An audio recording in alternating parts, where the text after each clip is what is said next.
আমার ভীষণ রকমের ভাবতে ভালো লাগে আমার এই ছোট্ট পেজে আপনাদের এত সুন্দর সুন্দর কমেন্টে আমাকে অনুপ্রেরণা যোগায়। হ্যালো এভরিওয়ান, ওয়েলকাম টু টেস্টপার্ট কিচেন। আশা করি সবাই ভালো আছেন, আমিও ভালো আছি। তো অনেকেই আমাকে কমেন্ট করেছিলেন যাতে করে আমি গানের পরিবর্তে ভয়েসটা দিই, তো তাদের জন্যই আজকে আমার আবার অনেক দিন পর ভয়েস দিতে বসা।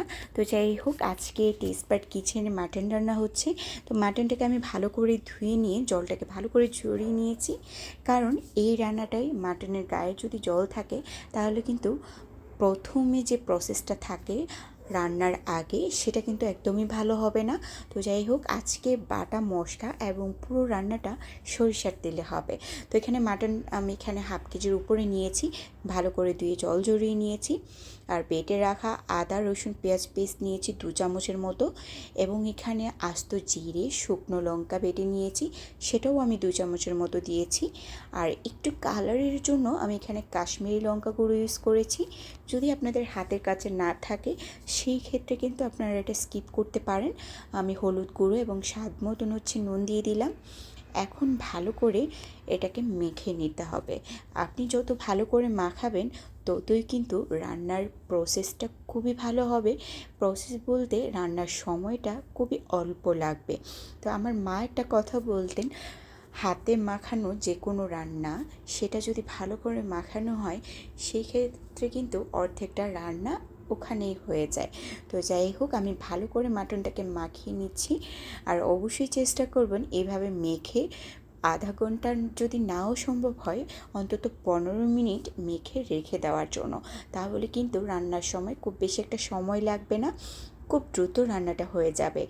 আর মাটন রান্না করতে যেহেতু একটু সময় লাগে সিদ্ধ হওয়ার জন্য, এইভাবে রান্না করলে একটুও সময় লাগবে না। তো যেহেতু আমি বলেছি আজকের পুরো রান্নাটা আমার সরিষার তেলে হবে, তাই আমি এখানে সরিষার তেল দিয়েছি। আর খুব সামান্য পেঁয়াজ কুচি দিয়েছি, খুব বেশি দেওয়ার দরকার নেই যেহেতু এখানে আমি বাটাটা ইউজ করেছি। তো আমি এখানে পেঁয়াজটাকে খুব বেশি ভাজিনি, হালকা করে ভেজেছি। এখন আমি মেখে রাখা মাটনটা দিয়ে দিচ্ছি।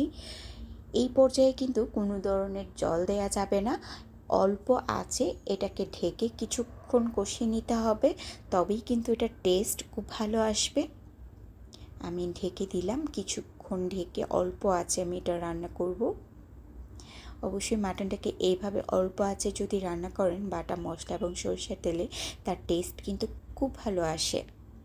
সো দেখুন কি সুন্দর একটা কালার এসছে। যদি আমার এই রেসিপিটা আপনাদের কাছে ভালো লেগে থাকে অবশ্যই আমার পেজে ফলো, লাইক এবং শেয়ার দিবেন।